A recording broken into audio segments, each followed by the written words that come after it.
तो हरपाल नाम के एक भक्त थे भगवान के, खूब भजन करते थे, खूब साधना करते थे, नाम जप करते थे, कथा सुनते थे, लेकिन वो ब्याह नहीं कर रहे थे। क्यों? उनकी इच्छा थी कि जैसा मैं भजन करता हूं, जैसी मेरी भक्ति है, जैसा मेरा भाव ठाकुर जी के प्रति है, ऐसी कन्या मिले तो मैं ब्याह करूंगा, नहीं तो जीवन भर ऐसे ही रहूंगा। तभी उनके किसी रिश्तेदार ने आकर के बताया, बोले तेरे लायक कन्या मिल गई मुझको। तो हरपाल जी बोले क्या क्या गुण है उस कन्या का? बोले उस कन्या ने शर्त रखी है, मैं उसी से ब्याह करूंगी जो रोज 1000 संतों को प्रसाद पवाता हो। हरपाल जी बोले अब तो मुहूर्त भी नहीं निकलवाना, कल ही ब्याह करवा दो मेरा। ऐसी कन्या से तो मैं बिना मुहूर्त के ब्याह करूं। मुहूर्त उसके संग देखा जाता है जिसके संग यह संकोच हो या फिर यह दुविधा हो कि पता नहीं जीवन कैसा चलेगा, इससे तो मुझे भरोसा है बढ़िया जाएगा मेरा जीवन, इसी से ब्याह करा दो। कन्या ने शर्त रखी, हरपाल जी हम आपसे ब्याह तो कर रहे हैं पर हमारी शर्त मंजूर है ना, रोज 1000 संतों को प्रसाद पवाना पड़ेगा। बोला मैं निश्चित करूंगा, आप ब्याह कर लो। और ब्याह हो गया। हरपाल जी रोज 1000 महात्माओं को प्रसाद पवाते। अब देखो, अगर कोई संकल्प ले ले कि मैं 1000 महात्माओं को प्रसाद पवाऊंगा, अगर 100 महात्मा ज्यादा बढ़ जाएं, 200 महात्मा ज्यादा, उनको मना करेगा क्या? वो तो फिर अपराध बनेगा उससे। प्रसाद पवाने का संकल्प लिया तो जितने आए सबको बैठाने की जिम्मेवारी उसकी। ऐसी कथा में भी होता है, कथा में जितने लोग आए सबका स्वागत होना चाहिए, सबके लिए स्थान पर्याप्त होना चाहिए। कई जगह प्राइवेट कथा करा, हम तो मना कर देते, मत कराओ भैया, आपको अपराध लगेगा। क्यों?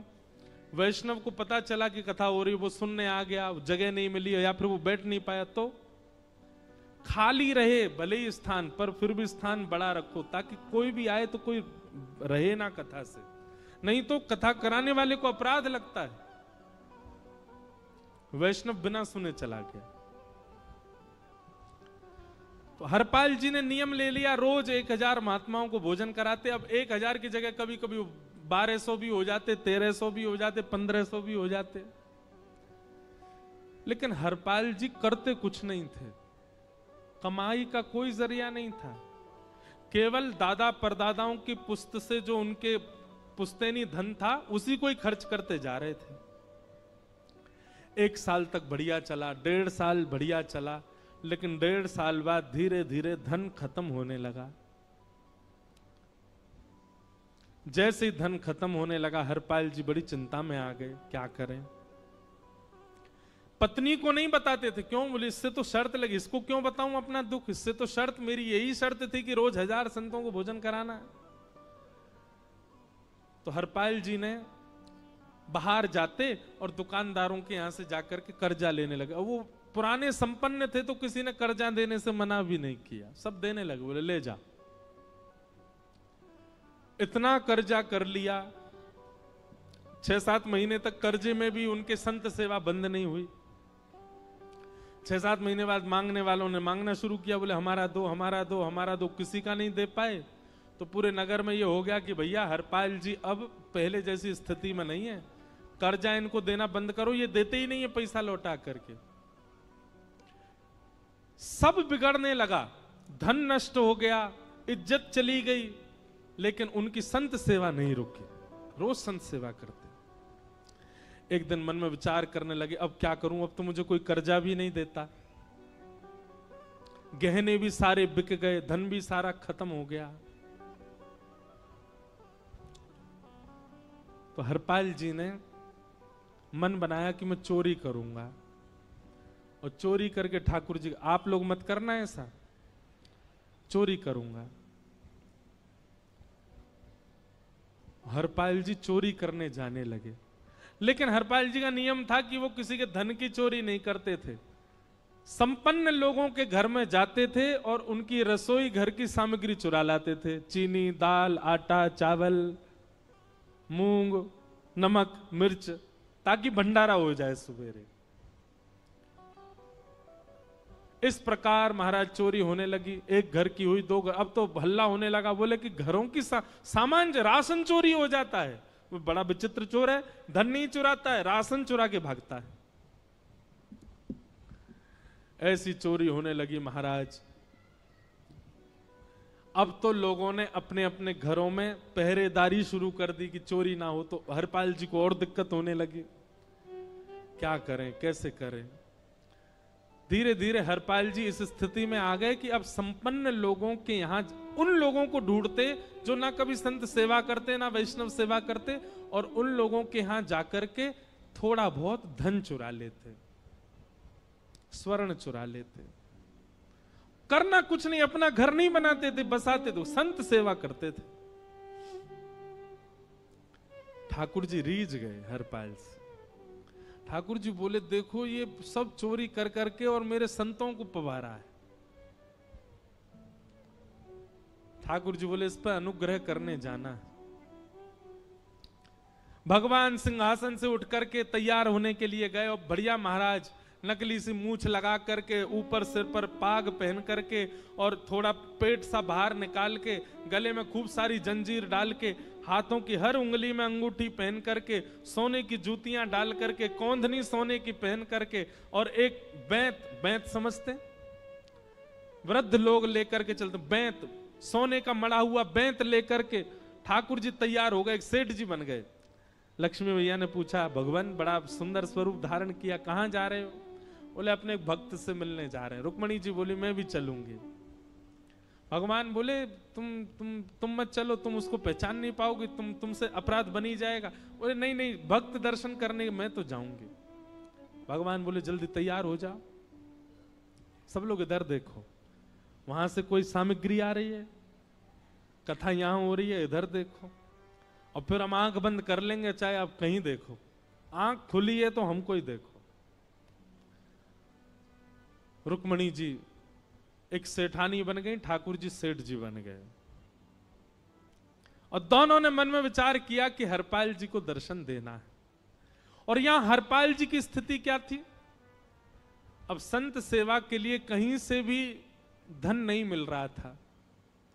तो हरपाल जी एक मार्ग पर जाकर के बैठ गए और सोचने लगे, कोई धनवान यहां से निकलेगा तो उसको लूट लूंगा, और लूट के भाग जाऊंगा, सारा धन संत सेवा में लगा दूंगा।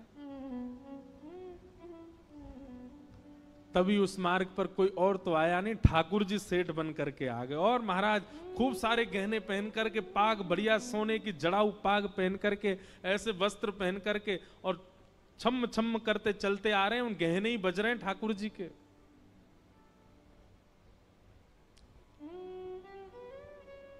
हरपाल जी ने जैसे नेत्र खोल करके देखा, ठाकुर जी के रूप यौवन और सबरी उनके श्रृंगार को देख करके हरपाल जी बोले, ये तो एक आध साल के भंडारे की व्यवस्था आ रही है सामने से। इतने में ही सेठानी जी रुक्मणी जी भी आई, उनको ओहो, ये तो कम से कम 5-10 साल की व्यवस्था आ रही है। अगर ये दोनों लूट लिए जाएं तो 10 साल चोरी नहीं करनी पड़ेगी। देखो कितना धन संपन्न। हरपाल जी के बगल में जैसे ही ठाकुर जी पहुंचे, हरपाल जी बोले, भैया जय श्री कृष्ण, प्रणाम। ठाकुर जी तो नाराज हो गए, क्या भगवान का नाम बोलता है सुबह सुबह? तुम सब लोग बड़े पाखंडी हो, ढोंगी हो, और हमने सुना इस गांव में एक रहता है, वो चोरी डकैती करता है, और फिर कहते हैं संत सेवा करता है। ऐसी काय बात की चोरी भैया? करता तो चोरी है, भली उससे भली संत सेवा करता हो। नाम उसका हरपाल है, हम सब जानते हैं। भगवान का नाम मत लो हमारे सामने। हरपाल जी समझ गए, वो तो बिल्कुल भगवत विमुख है, इसकी तो एक अंगूठी भी नहीं छोड़नी मुझको, इसका तो सब लेके जाऊंगा। अगर ये बदले में जय श्री कृष्णा बोलता तो एक आध गहना छोड़ देता है इसका में, पर ये तो इतना बिखर रहा है भगवान का नाम सुन के, इसका कुछ नहीं छोड़ूंगा, सब ले जाऊंगा।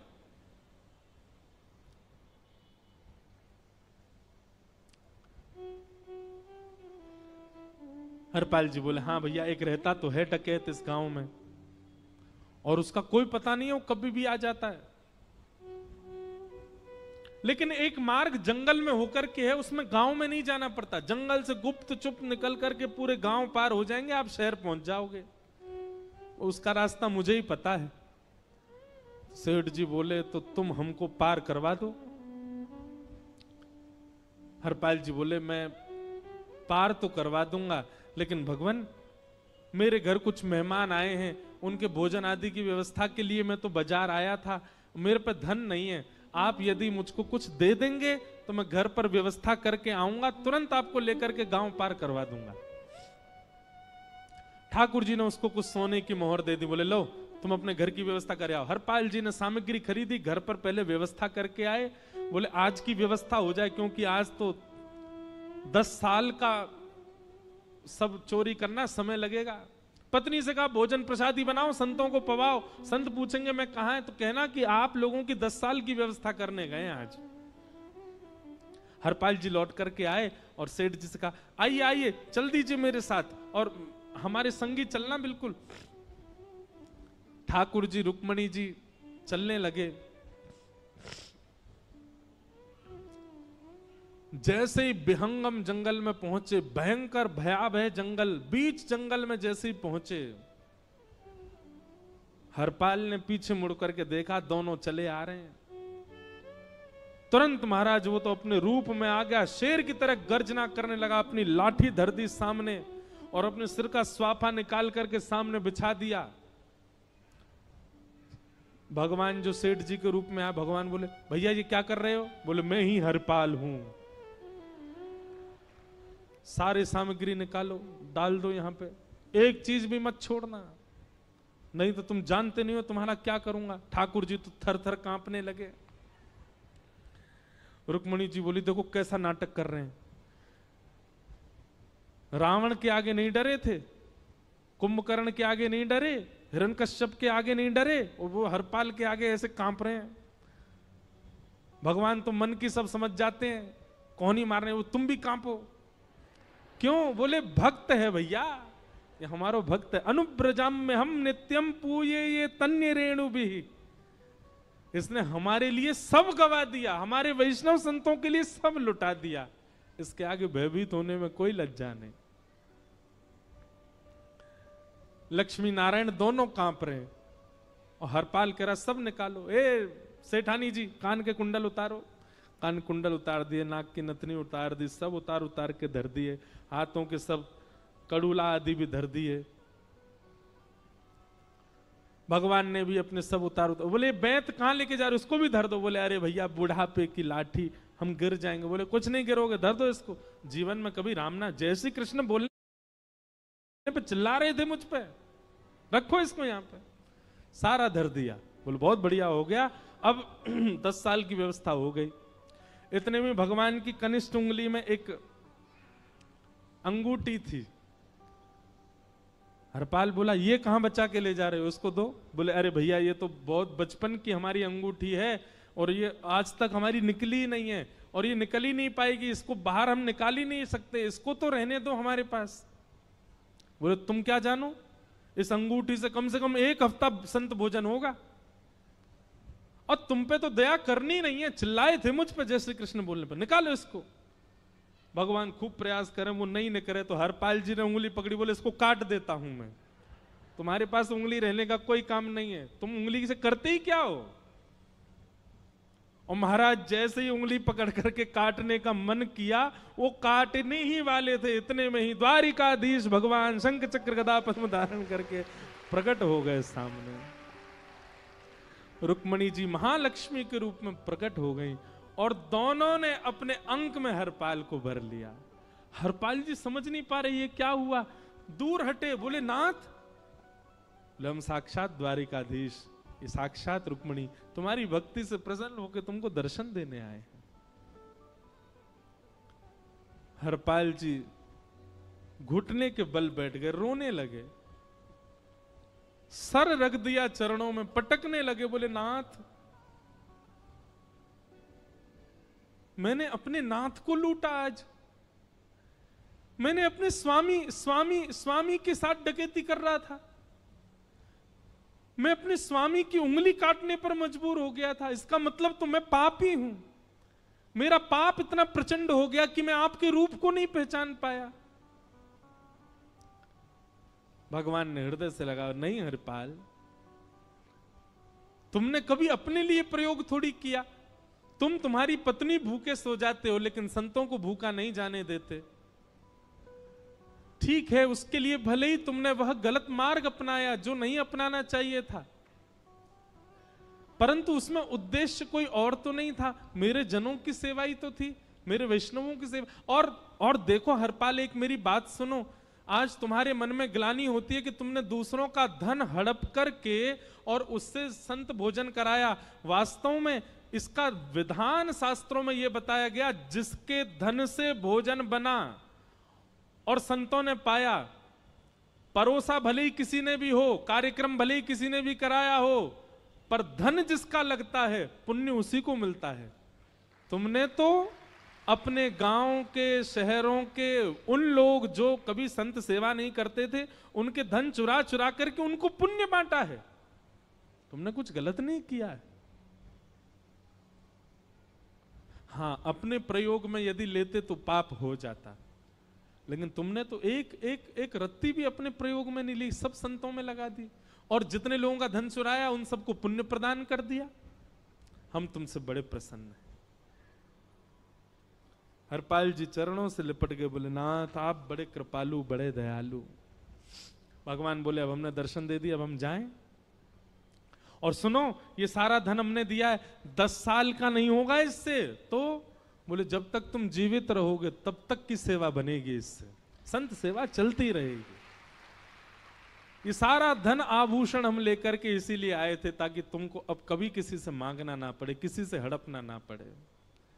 भगवान जाने लगे तो हरपाल जी चरणों में गिर गए, बोले नाथ आज मैं आपके दर्शन कर पाया, मैं संत सेवा कर पाया, इसमें सबसे बड़ा योगदान मेरी पत्नी का है। उसने नियम नहीं बनाया होता तो शायद मैं कभी ऐसा नहीं करता।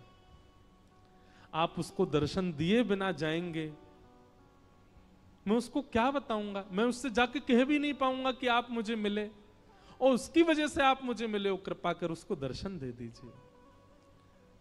ठाकुर जी बोले ठीक है। तुरंत लक्ष्मी नारायण भगवान ने छोटे छोटे बालकों का रूप धारण कर लिया और हरपाल जी की गोद में बैठ गए, और हरपाल जी अपनी गोद में लेकर के ठाकुर जी को घर पर आए, और आकर के अपनी अरे सुनो देखो कौन आए हैं। जैसे बाहर आकर के देखा तो नन्हे से ठाकुर जी, नन्ही से रुक्मणी जी गोद में बालकों की भांति बैठे हैं। बोले अरे इतने सुंदर सुंदर बालक। बोले बालक नहीं है, ये साक्षात जगन्नाथ भगवान, साक्षात रुक्मणी जी, साक्षात द्वारिकाधीश हैं। तुरंत ठाकुर जी अपने रूप में प्रकट हो गए और दोनों दंपति को दर्शन दे करके भगवान वहां से प्रस्थान कर गए। बोलो भक्त वत्सल भगवान। तो एक भक्त जीवन संगी का प्राप्त होना भगवत दर्शन तक ले जा सकता है आपको। अब जिनके ब्याह हो चुके हैं उनसे तो अब हम कुछ कर नहीं सकते, पर जिनके नहीं हुए हैं संभल जाओ, सुधर जाओ, ठाकुर जी से प्रार्थना करो, और प्रार्थना करके केवल एक ही चीज मांगो, क्या? हम गृहस्थी हैं नाथ, यह गृहस्थाश्रम है, हम इसमें आ चुके हैं, अब कृपा करके हमारे जीवन में जो भी आए वो आपका भक्त आए। लेकिन आपके अथक प्रार्थना करने पर भी ठाकुर जी ने यदि नहीं दिया तो भी चिंतित मत होइएगा। मीराबाई को भी नहीं मिले अनुकूल, करमेती बाई को भी नहीं मिले अनुकूल, सक्कू बाई को भी नहीं मिले अनुकूल पति,